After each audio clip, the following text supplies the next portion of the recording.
falamos um pouquinho sobre o nosso coração. Essa é a nossa terceira aula. Na primeira aula falamos sobre a cidade, o plano que Deus tem para nós em nossa vida comunitária. Não se enganem, irmãos. Religião não tem a ver com a vida particular. Religião ou fé ou evangelho não tem a ver com a nossa vida lá na minha casa, a minha vida privada ou familiar.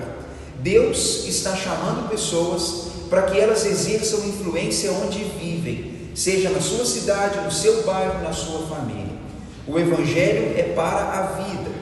Na segunda aula da semana passada, nós vimos um pouquinho sobre o coração e a maneira de viver. Eu compartilhei com vocês dizendo que existem 3 formas de viver. Nós vimos que existem 3 modos de viver e de se relacionar com Deus.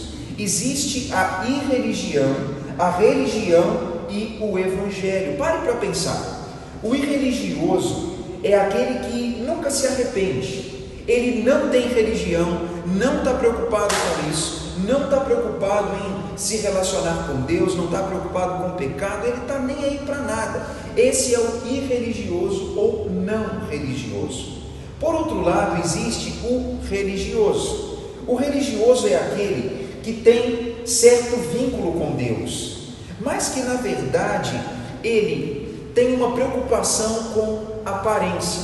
A preocupação dele nem sempre é sincera. Ele está preocupado em mostrar que tem certo relacionamento com Deus, mas no fundo o coração não é de Deus verdadeiramente. Ele costuma achar que é o merecimento dele que vai levá-lo para o céu, que tudo tem a ver com as obras dele, com o esforço dele, tudo tem a ver com o que ele faz. No fundo, a religião do religioso pode não ser Deus, mas pode ser o culto dele mesmo, das obras dele, do merecimento dele, do sacrifício dele, das lágrimas dele. A religião tem esse perigo. O não religioso é um problema, porque ele não está nem aí, mas aquele que é muito religioso corre o risco de cultuar ele mesmo. Mas por outro lado, o cristão que se baseia no evangelho é alguém que sabe que é pecador, que precisa de Cristo para o perdão dos seus pecados, é alguém que depende única e exclusivamente de Jesus Cristo. Irmãos, pode parecer que existe uma forçação de barra em definir dessas 3 formas. É claro que isso aqui não é um resumo da Bíblia, né? Não é uma coisa que Deus falou, mas é uma interpretação daquilo que a Bíblia fala. E no nosso mundo a gente observa isso. Existem muitos que, à medida que o tempo está passando, mais e mais têm se desligado dessa coisa de Deus e religião. Eu já falei isso aqui. Crenças cada vez mais distantes de Deus, como agnosticismo ou gnosticismo, ou mesmo os casos extremos de ateísmo, crescem muito no mundo. A religião, ela ainda é forte. A religião cristã é forte na África e nas Américas, mas na América do Norte mesmo, ou na Europa, nos países velhos do mundo, a crença em Deus está indo pelo ralo. As pessoas estão colocando essa ideia um tanto de lado. Então a ideia da não religião ela é forte, mas a gente que está em uma parte do mundo muito religiosa, a gente tem que tomar muito cuidado, irmãos, porque a religião costuma nos distanciar de Deus, porque ela coloca a nossa própria vida em grande evidência. O meu esforço, o meu merecimento, o meu sacrifício, tudo parece ter a ver comigo, quando na verdade a Bíblia fala que tudo é de graça, tudo é por causa de Jesus, não é pelo meu merecimento, não é porque eu realmente faço alguma coisa, mas o amor de Deus por mim, não é por algo que eu faço. O perdão de pecados não é porque eu mereço. A minha salvação, a mudança que Deus opera na minha vida, não é porque eu fiz alguma coisa. Tudo tem a ver com receber o que Deus me oferece de graça, quando eu coloco fé. Existe uma diferença muito grande, irmãos, entre religiosidade e crença cristã verdadeira. Uma coloca o homem em profunda evidência, outra coloca Jesus em total evidência. Eu quero convidar vocês a entender que tudo tem a ver com o que Jesus fez E aí você fala, então Tiago, mas o que eu preciso fazer? O que você precisa fazer é se entregar, estender suas mãos, não para barganhar, falando, Deus, aqui, o Senhor está me dando a salvação, mas eu quero te dar alguma coisa em troca. Esquece a troca, aceita de graça, e o que você der para Deus, dê como forma de adoração, nunca como forma de troca ou negociação. Deus não participa desse tipo de coisa. O que cabe a nós, irmãos, é estender mãos vazias, porque a gente não tem nada que oferecer, e falar, Deus, eu aceito o que o Senhor está me dando, porque o Senhor me ama, eu recebo. Agora, como fui aceito pelo Senhor, eu quero dar minha vida a teu serviço, não como troca, como forma de gratidão e adoração.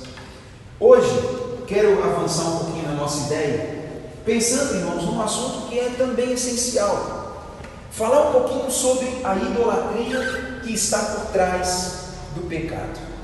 Aí você fala, nossa, mas pastor de Deus, idolatria é pecado. Como que você está falando que existe idolatria por trás do pecado? Bem, se a gente for parar para pensar, queridos, tem uma coisa muito importante. Idolatria, como todo mundo aqui sabe, não é só o culto a uma imagem ou alguma figura criada. Isso é idolatria, sim. Mas, e a gente precisa tomar muito cuidado, porque nós também podemos criar nossos próprios ídolos e, sem perceber, acabamos idolatrando alguma coisa ou alguém. E quando eu falo sobre o perigo da idolatria que está por trás do pecado, tem a ver com a ideia de que nós, irmãos, temos a tendência de lutar contra algumas áreas específicas, temos tendência a fraquejar em uma ou algumas áreas, por mais que nós sejamos vulneráveis e fracos a todo tipo de mal. Uma análise do nosso coração vai mostrar que nós somos mais afetados por algum tipo de cobiça mais do que outra. Isso pode ser variado, cada pessoa tem uma tendência e outras pessoas têm outra tendência, mas no geral nós descobrimos que existe uma debilidade, uma tendência ou fraqueza que assedia mais a nossa vida e contra a qual a gente precisa lutar mais. Não é que seja apenas uma, mas no geral, irmãos, nós descobrimos que se nós não tomarmos cuidado, uma área específica tenta tomar o controle da nossa vida, de maneira que a gente pensa muito sobre aquilo, procura muito praticar ou adquirir aquilo, ou cultivar aquilo, e a gente descobre que aquele negócio toma uma proporção tão grande na nossa vida, se a gente não controla, que de alguma maneira aquela coisa vai sendo erguida como um ídolo na nossa vida. Quando a gente fala de pecado, irmãos, quase sempre o pecado moral ou sexual é o que mais vem à nossa mente, porque é o pecado do nosso mundo, de uma forma geral, né? Quase tudo, quase todas as intenções humanas, de alguma forma, têm um caráter sexual.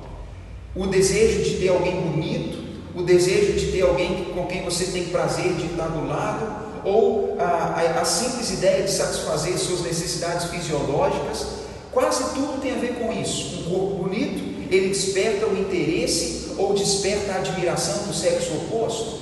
Um emprego tal vai me dar uma condição e eu quero isso, ou a pessoa simplesmente está cultivando isso no coração.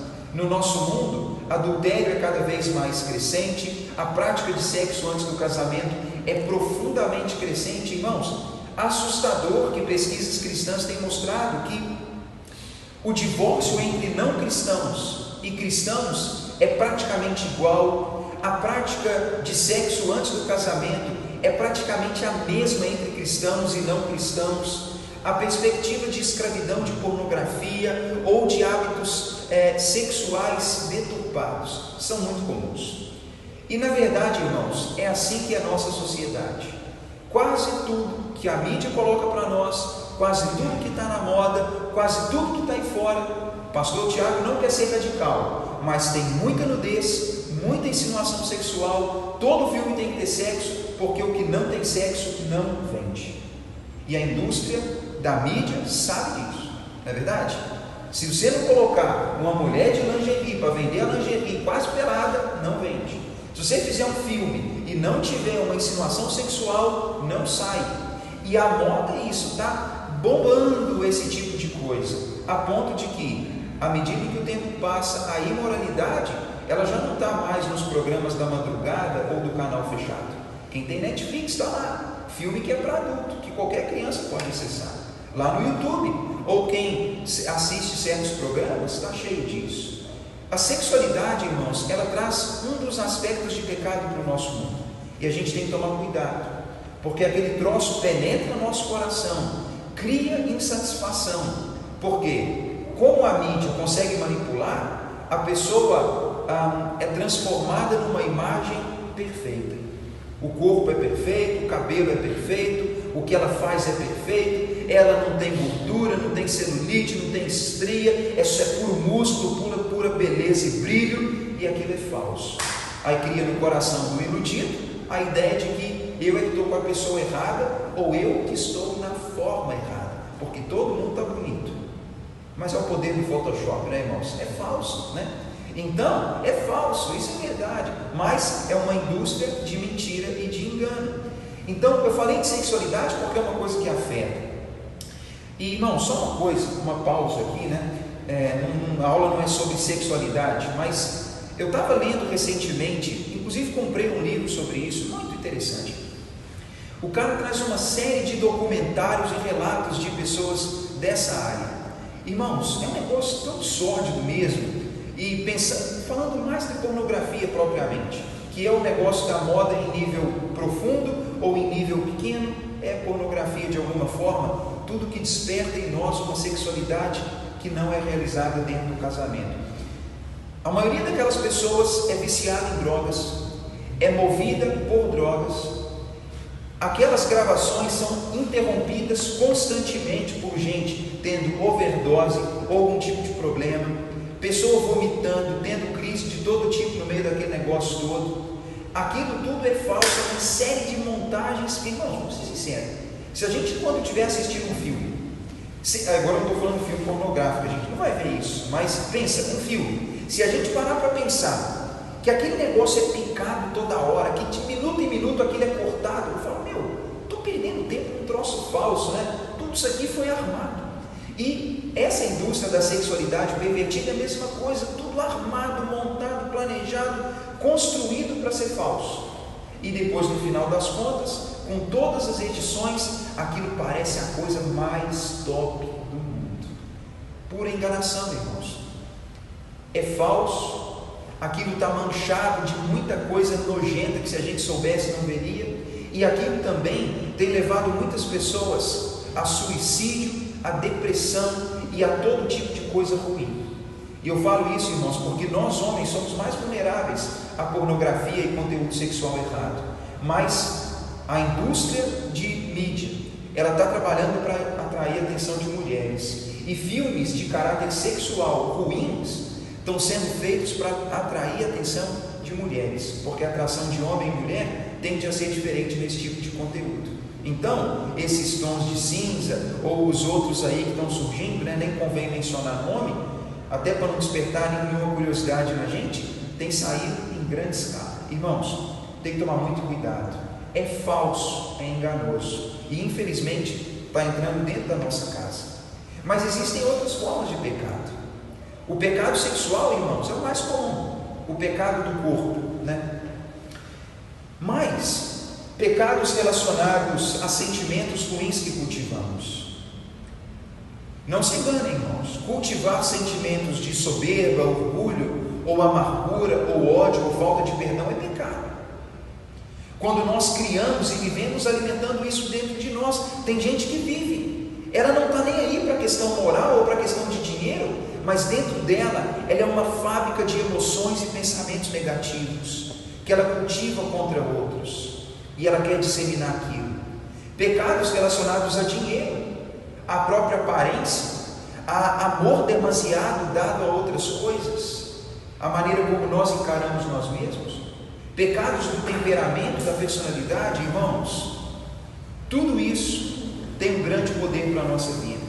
E sabe por que estou falando isso? Se nós analisarmos a nossa vida, a gente vai descobrir que uma área ou duas, elas são as nossas áreas de maior combate. Nós temos muitos inimigos, mas tem um contra o qual a gente luta grande parte do nosso tempo, e que, se a gente não tomar cuidado, ele se torna o nosso ídolo, o ídolo que nos leva à prática do pecado. Irmãos, vamos falar sinceramente entre nós. Se a gente não tomar muito cuidado, o pecado senta no nosso coração, coloca uma coroa na cabeça, pega um cetro e governa a nossa vida. Seja pecado moral, da personalidade, do temperamento, do coração, da mente, o pecado de forma geral. A gente tem que abrir nossos olhos, irmãos. Podemos ter um ídolo dentro de nós. Vamos fazer o seguinte, vamos avançar um pouquinho, vamos abrir nossa Bíblia em Romanos capítulo 1 e vamos ler alguns versículos. Romanos capítulo 1, vamos ler do versículo 18 até o 25, e aí eu quero compartilhar umas coisas e depois te conduzir a algumas reflexões. Romanos capítulo 1, versículo 18 a 25.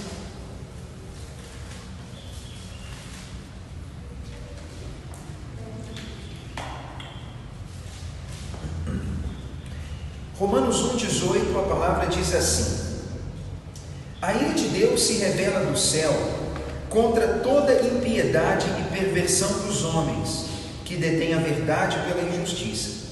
Porquanto o que de Deus se pode conhecer é manifesto entre eles, porque Deus lhes manifestou. Porque os atributos invisíveis de Deus, assim o seu eterno poder, como também a sua própria divindade, claramente se reconhecem desde o princípio do mundo, sendo percebidos por meio das coisas que foram criadas. Tais homens são por isso indesculpáveis, porquanto, tendo conhecimento de Deus, não o glorificaram como Deus, nem lhe deram graças. Antes, se tornaram nulos em seus próprios raciocínios, obscurecendo-se-lhes o coração insensato.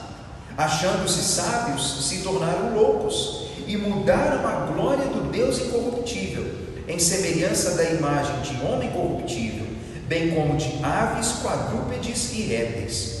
Por isso Deus entregou tais homens à imundícia, pelas cobiças do seu próprio coração, para desonrarem o seu corpo entre si.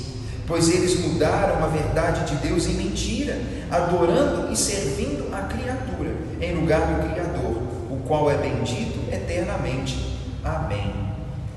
Essa passagem, irmãos, vamos aproveitar um pouquinho o que está feito nos slides. Essa passagem, a gente já falou dela e ela é bastante clara e interessante, mostrando como o conhecimento de Deus tem sido rejeitado e as pessoas têm se entregado ao mal.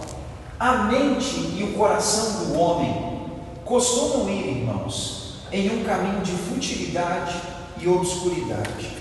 Bem, usei a palavra obscuridade, parece que é um negócio estranho, mas o versículo 21 fala que os homens conhecem Deus, sabem da existência de Deus, talvez não queiram admitir, mas quando eles não querem glorificar e ter gratidão, a mente humana se torna nula, o raciocínio humano fica obscurecido, assim como o coração. O que Paulo está falando? Ele falou a palavra nulo e obscuro. Quando ele menciona a mente, o raciocínio e o coração humano. Irmãos, olha como Paulo fala palavras interessantes. É como se nós imaginássemos que escuridão, um branco completo, vai tomando conta do raciocínio da mente humana e do coração humano.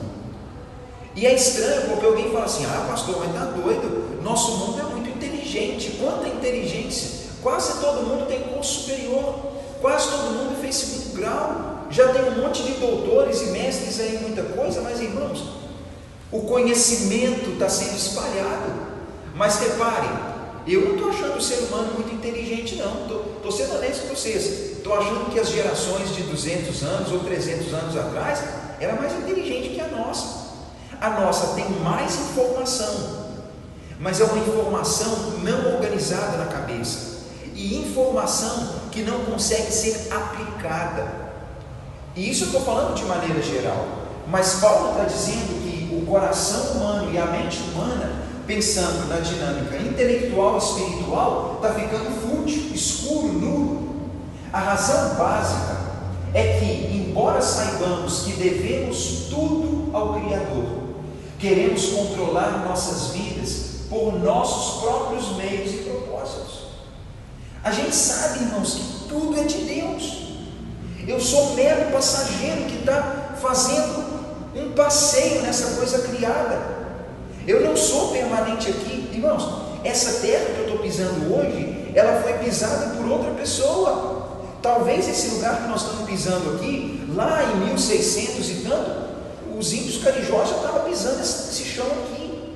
Para pensar. Outras pessoas já passaram, agora é minha vez, e minha vez está passando. Eu sou passageiro aqui. Só que no tempo que eu estou aqui, eu deveria reconhecer que tudo é de Deus, e eu deveria ser grato por aquilo que Deus tem me permitido. Mas não, nós queremos controlar nossas vidas do nosso jeito e definindo os propósitos que nós mesmos queremos. Não glorificamos a Deus, ou seja, não reconhecemos que Ele é tão grande, tão supremo e tão central como Ele é na verdade. Ele, irmãos, é grande. Deus é supremo. Ele é central. O universo inteiro é por causa de Deus. É como se Ele fosse a coluna que sustenta todo o universo. Agora depende de nós aceitarmos isso ou não.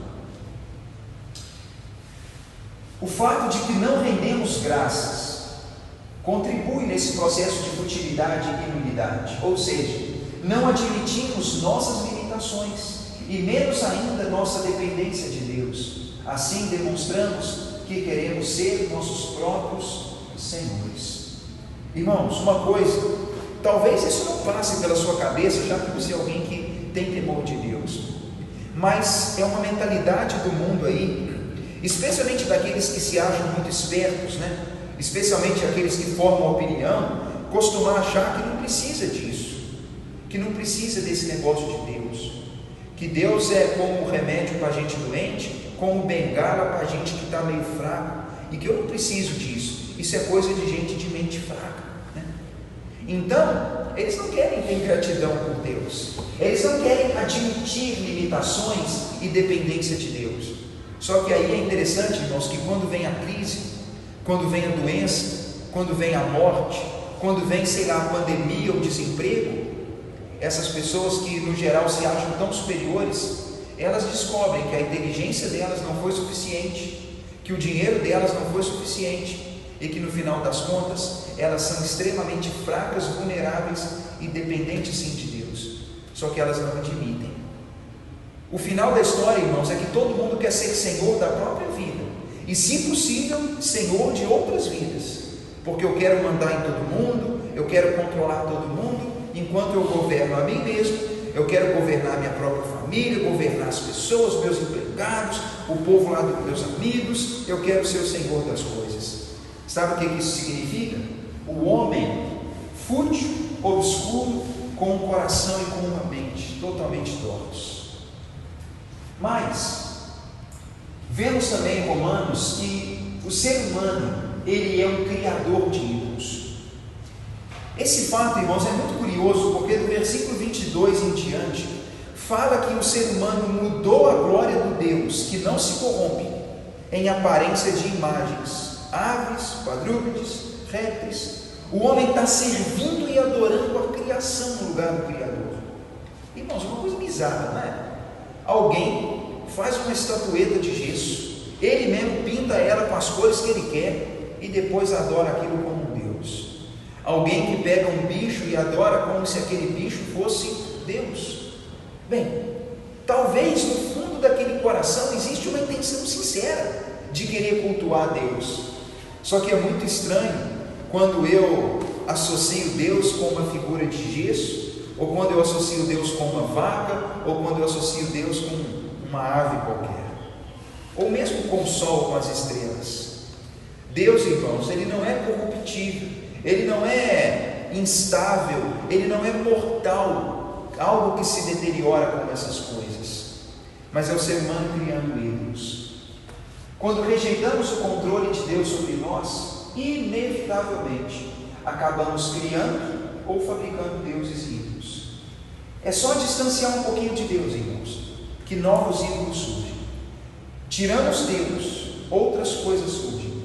Talvez é a minha estética, a minha carreira, a minha esposa, meu filho, minha casa, meu dinheiro. Talvez são os meus prazeres, as coisas que eu cultivo no meu secreto que me dão prazer, coisas que vão tomando lugar de Deus na nossa vida.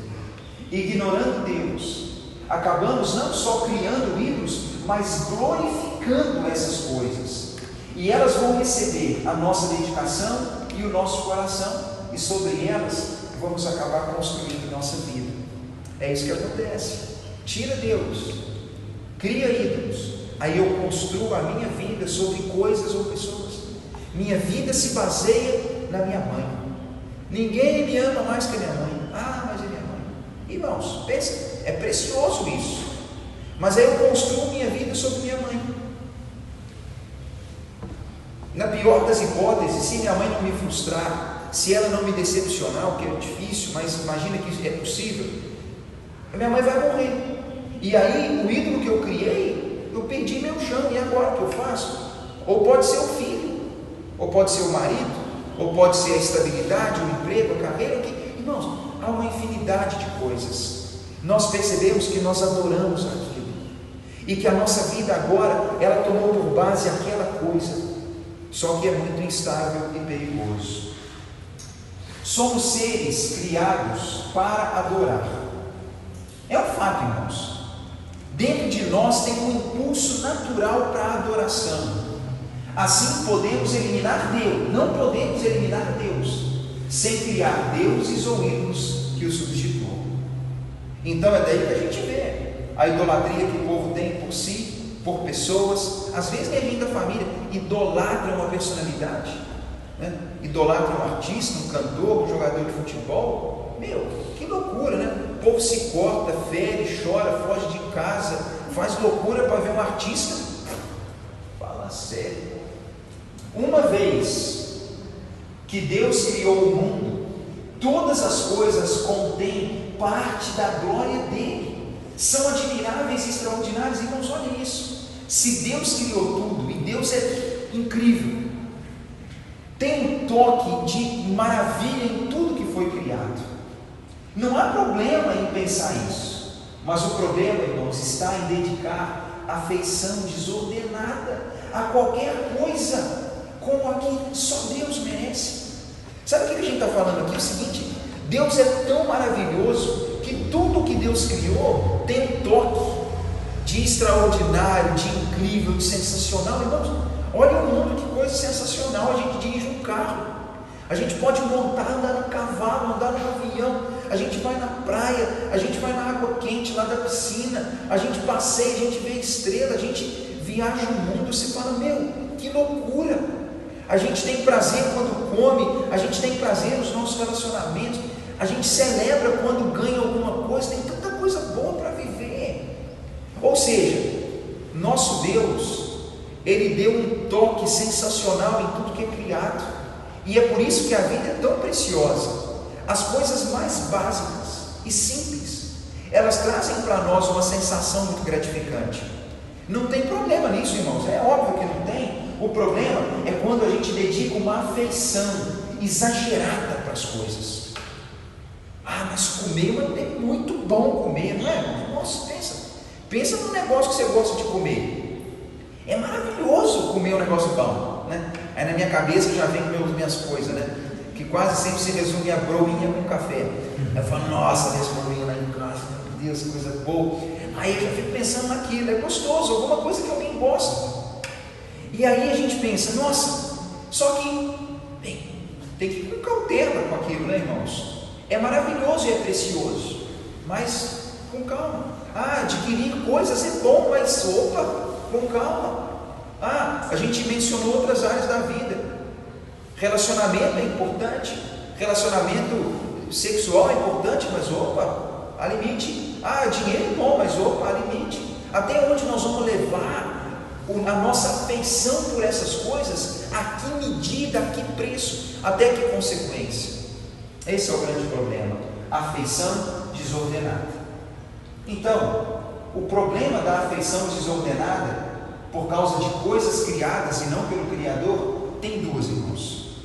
O primeiro problema de a gente ter um afeto exagerado é que nós somos enganados. Aí sabe o que é a coisa mais maluca?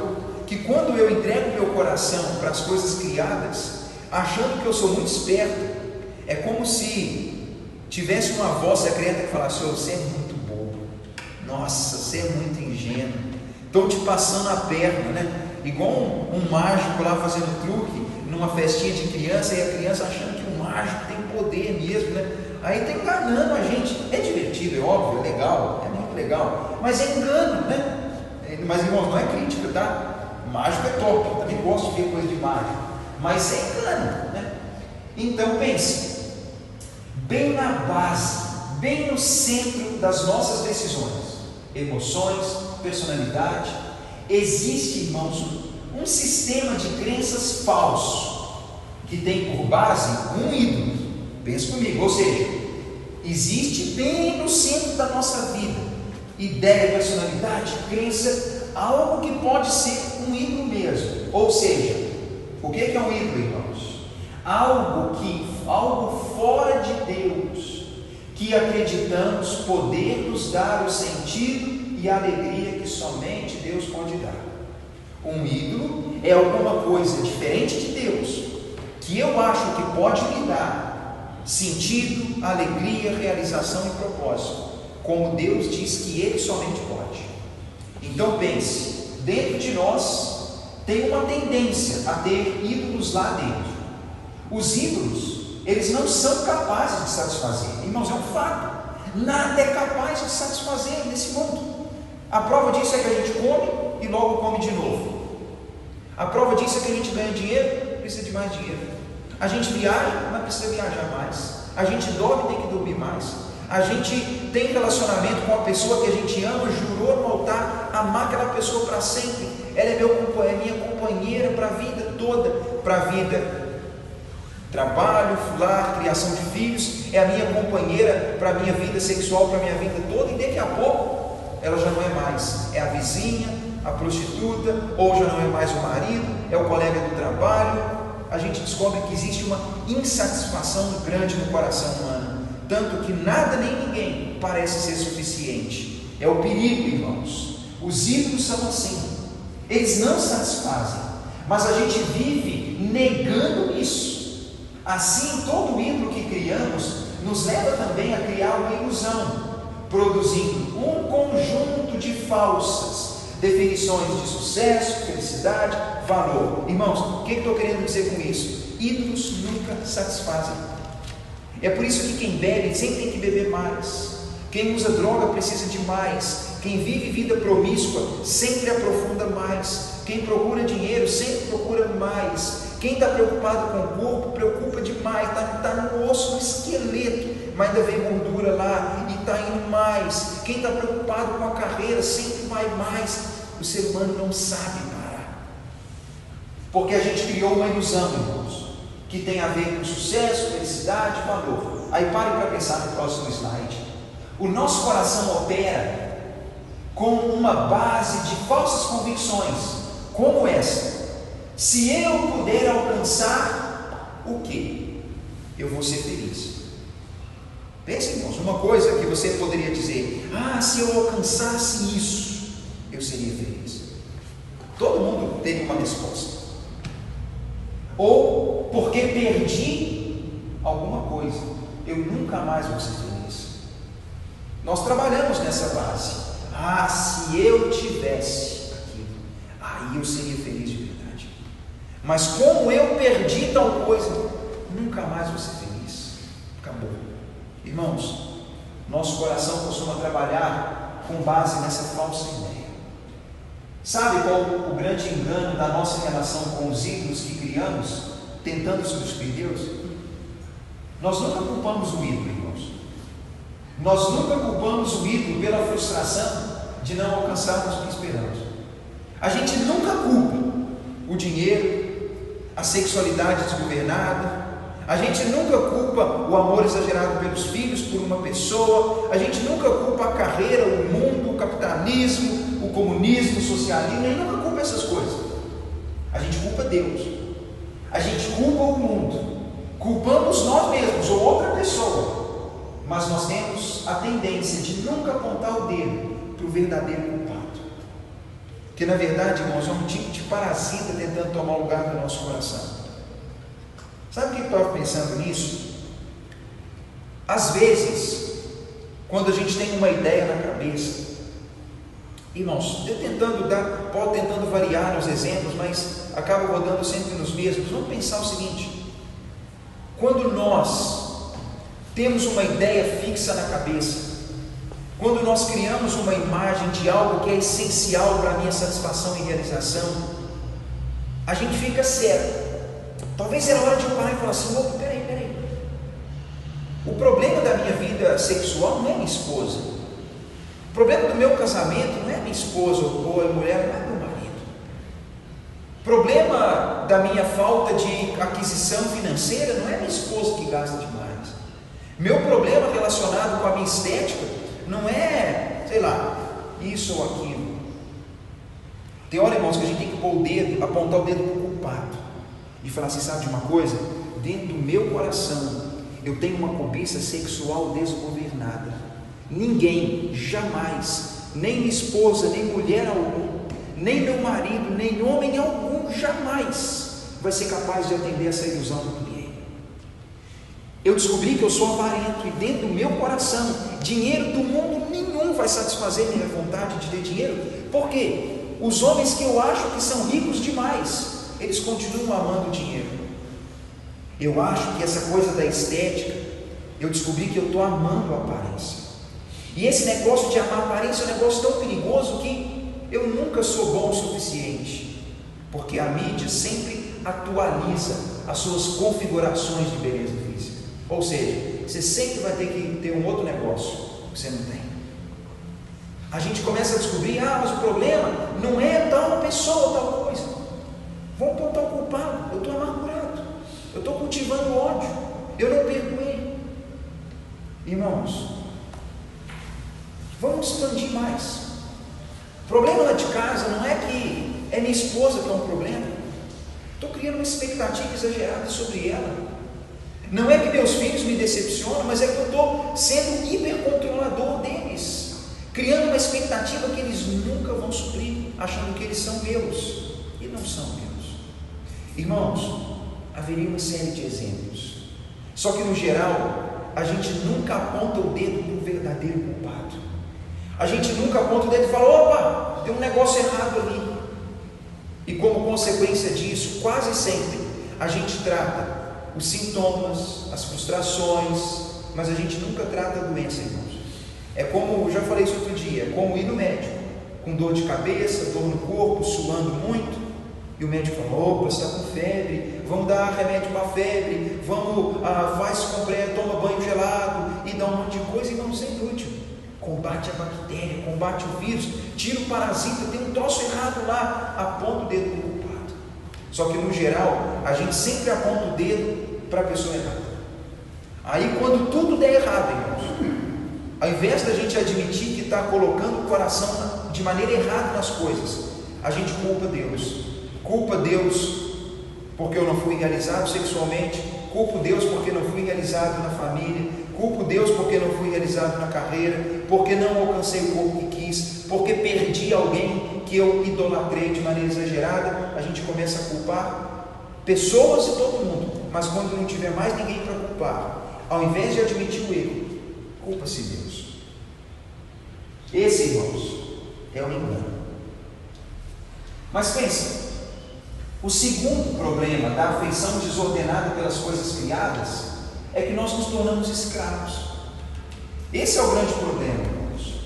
No versículo 25, Paulo disse que nós não apenas adoramos as coisas criadas, mas nós também servimos a elas, obedecemos elas, acreditando que estamos no controle de tudo, sendo mais espertos que todo mundo e sendo senhores da nossa vida.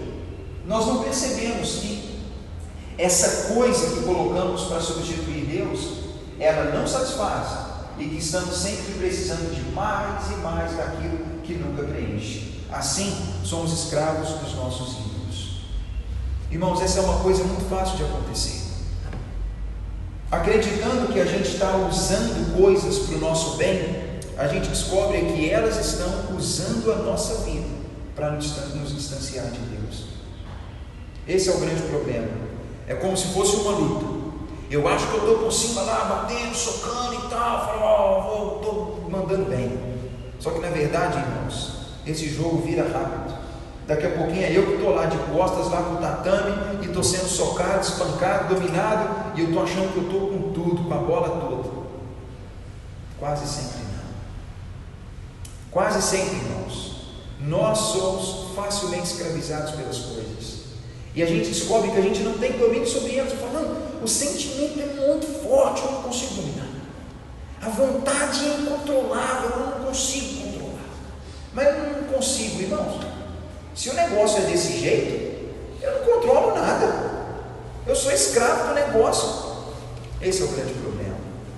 Bem, caminhando para o fim, tanto se fala de ídolos. Falei de ídolo, dei alguns exemplos, mas você pode falar assim, Tiago, eu não saquei essa ideia de ídolo. O que você está querendo falar com isso? Bem, vou dar algumas listas, tá bom?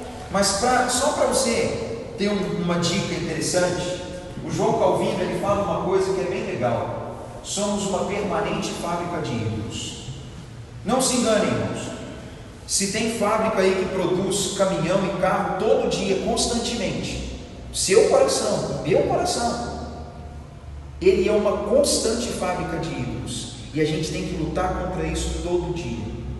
Porque se a gente não interromper, não fechar as operações, deixando que a gente tenha apenas um na nossa vida, que é Deus, a quem nós vamos dar a nossa devoção, o nosso culto, o nosso serviço e obediência. Se a gente não deixar um só ocupar aquele lugar e fechar todas as outras operações, a gente vai descobrir que a gente idolatra coisas diferentes, ou muitas coisas ao mesmo tempo. Eu vou dar alguns exemplos. Pensa no trabalho e na carreira. Irmãos, pode ser um ídolo. O sentimento de ser produtivo, útil, sentir-se poderoso, bem-sucedido, isso pode virar um ídolo na nossa vida. Beleza e imagem, as desordens alimentares, o excesso de preocupação com a aparência, a necessidade da falsa intimidade da pornografia e outras formas de sexo anônimo. Porque, irmãos, isso aqui nem foi acrescentado em questão de sexualidade, não, foi acrescentado aqui. Porque essa forma de sexo que o mundo coloca, irmãos, é uma imagem criada. É uma imagem criada. Como é uma coisa que não dá para imaginar, é uma imagem, é uma criação, né?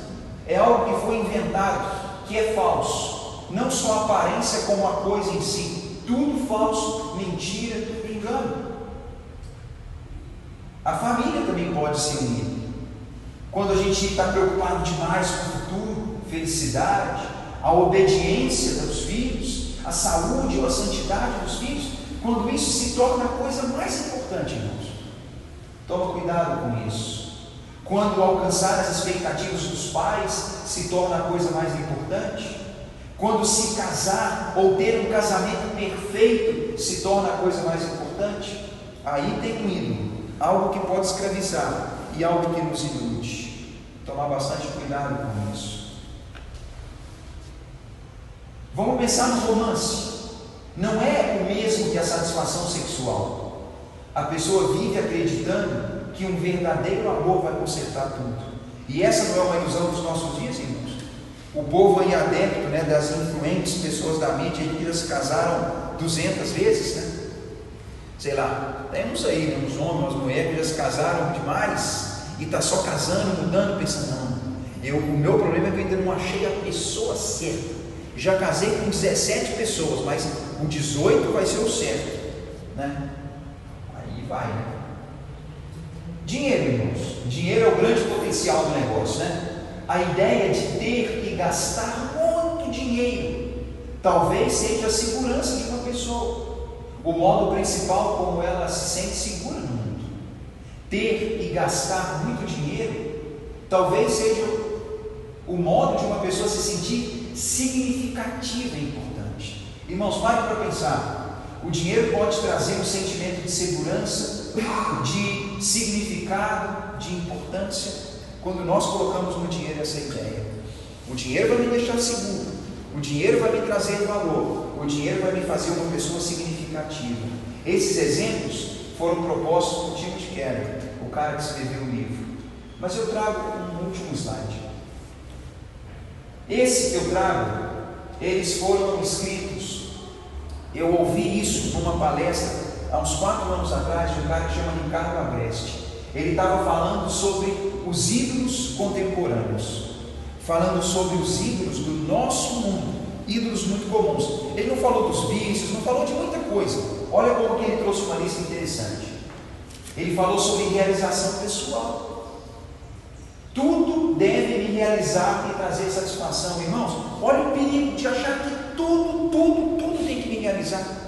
Quem disse que o trabalho tem que me realizar? Irmão, trabalho é trabalho. Se realizar é bom. Mas quem disse que quem se sente realizado de bater enxada debaixo de um sol? Aqui não faz sol, aqui é ameno.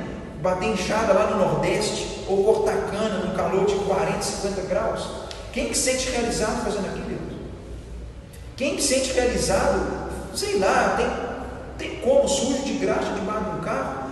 Bem, a pessoa pode sentir alegria parcial naquilo, mas cuidado com essa ideia de que tudo, absolutamente tudo tem que realizar. Tem coisa, irmãos, que não tem que realizar. Tem coisa que tem que ser feita porque precisa ser feita, não é? O lote lá de casa está um matagal danado. Eu não sinto realização de capim, não.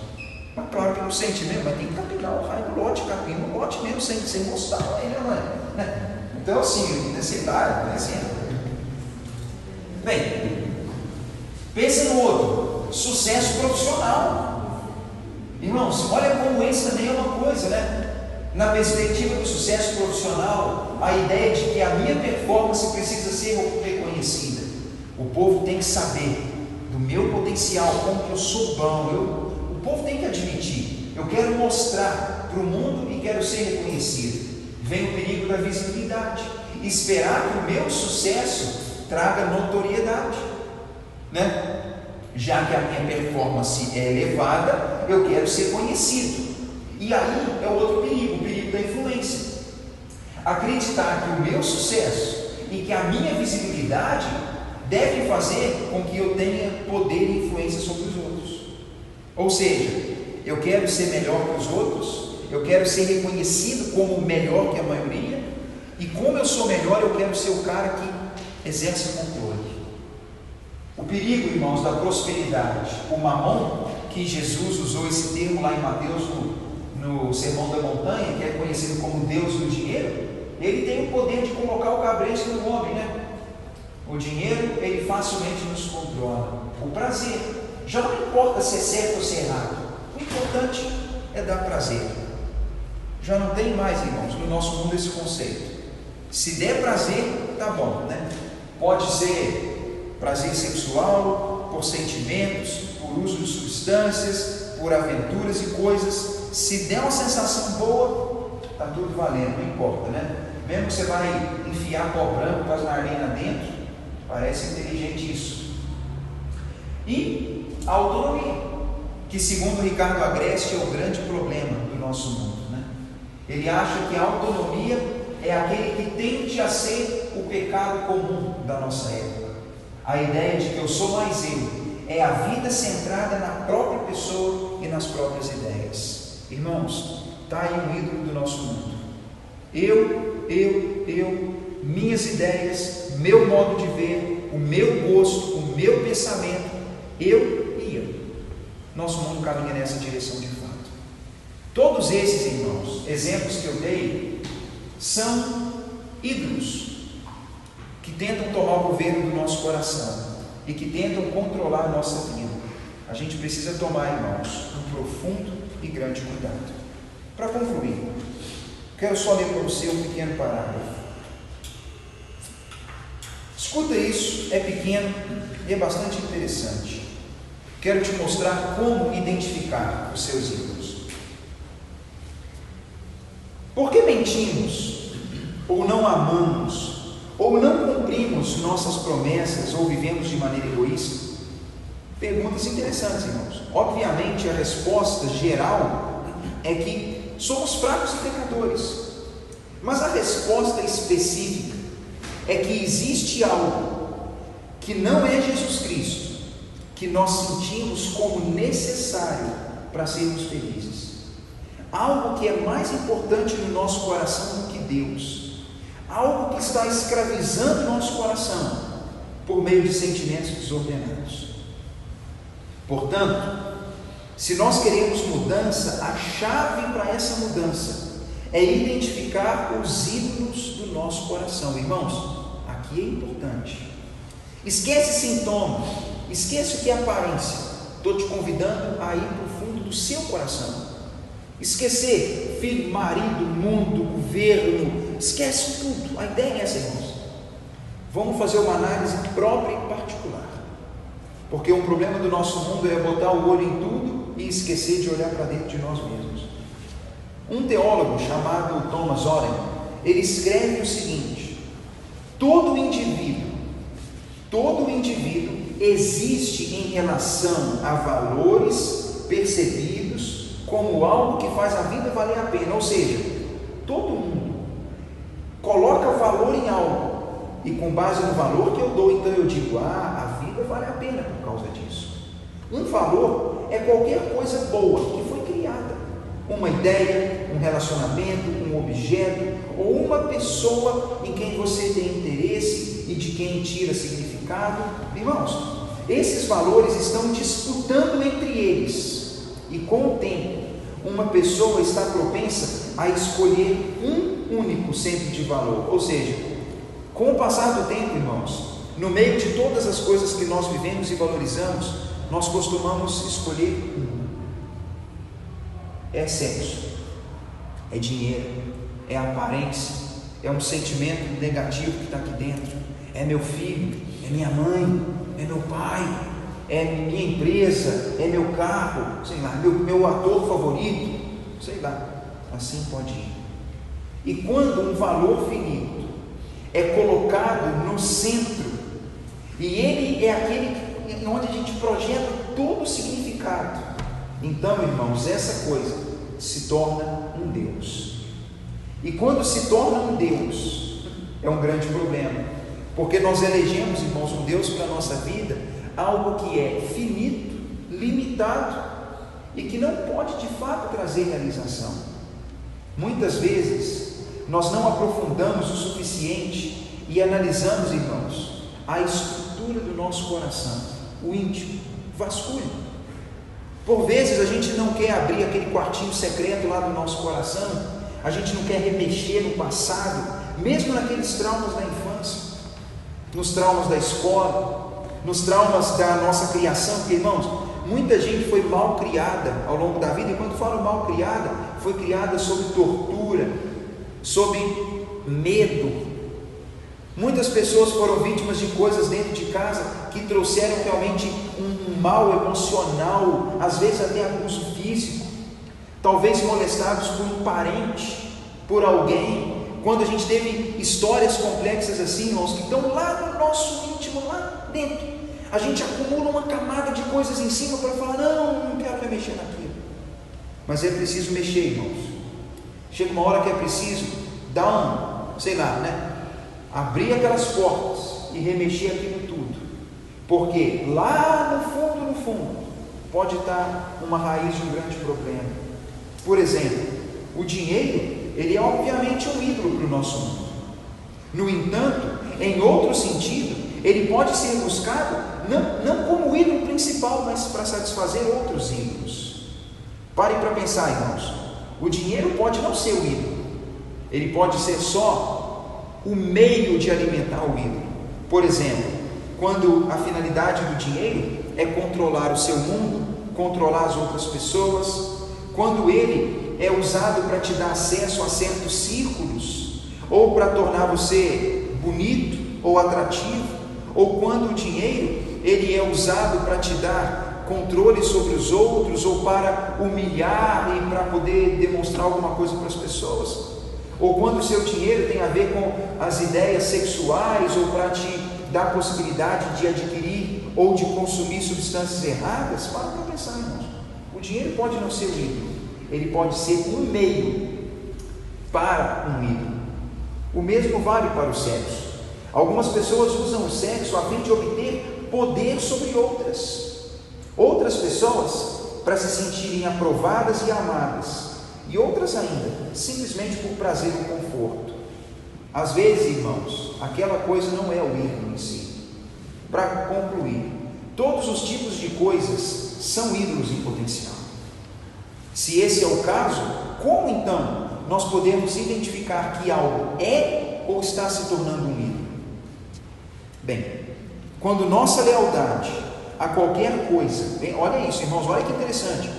Quando a minha lealdade a qualquer coisa me leva a desobedecer a Deus, essa coisa corre um sério risco de ser um ídolo. Olha como isso é interessante. Quando alguma coisa em que eu coloco lealdade, ela me leva a desobedecer a Deus, e aí você pode imaginar as muitas formas de desobedecer a Deus, aquilo está sendo um ídolo em potencial.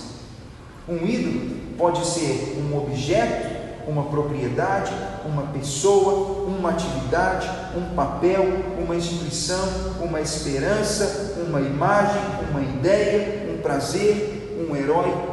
Há muitos candidatos para ser ídolo. Irmãos, eu quero concluir essa aula te encorajando a pensar sinceramente sobre isso. Se nós lutamos contra um pecado, pode ser, irmãos, que por trás desse pecado exista um ídolo, e a gente precisa lutar contra isso. Toma cuidado, irmãos. Você, assim como eu, nós somos pessoas que fabricam ídolos permanentemente. A gente às vezes está só trocando, ou achando formas diferentes de cultuar nossos ídolos. Eu quero, irmãos, incentivá-los nisso.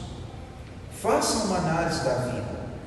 Eu acho que é muito sensato quando a gente mexe lá no profundo do nosso coração e mexe na estrutura.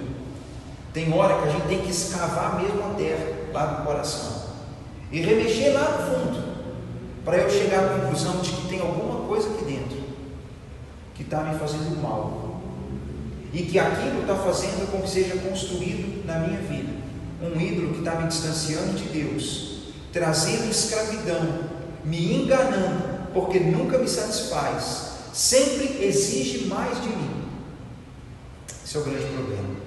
E quando, irmãos, a gente fizer isso, confessa isso para Deus. Eu tenho falado isso para algumas pessoas quando me pedem conselho. Quase tudo nessa vida, eu acho, tem a ver com o seguinte, irmãos: toma um tempo sem Deus, num lugar secreto, num lugar isolado. Vai para um lugar lá, vai lá para aquele bairro lá perto da sua casa, lá no condomínio, não tem ninguém, está aquele bairro lá sem gente, senta lá no meio-fio, fala com Deus, chora um bocado, bota para fora, irmãos, coisas que precisam ser faladas. Irmãos, é óbvio que Deus sabe de todas as coisas, é óbvio que Deus sabe, só que é óbvio que Deus quer ouvir tudo. E se o próprio Cristo, que é Filho de Deus, falou tudo, irmãos, falou da sua angústia, se o próprio Cristo falou com Deus de coisas que ele estava passando e precisando fazer, fica uma lição de que a gente deveria fazer isso também. Desabafar, irmãos, colocar para fora, e nós vamos descobrir que nós não estaremos apenas confessando para Deus ou compartilhando com Deus, mas que a gente vai estar fazendo um processo de libertação de alguma forma, de um processo de purificação, um processo até psicológico mesmo, de colocar para fora, irmãos, coisas que a gente acaba tentando deixar escondido e que é importante colocar para fora.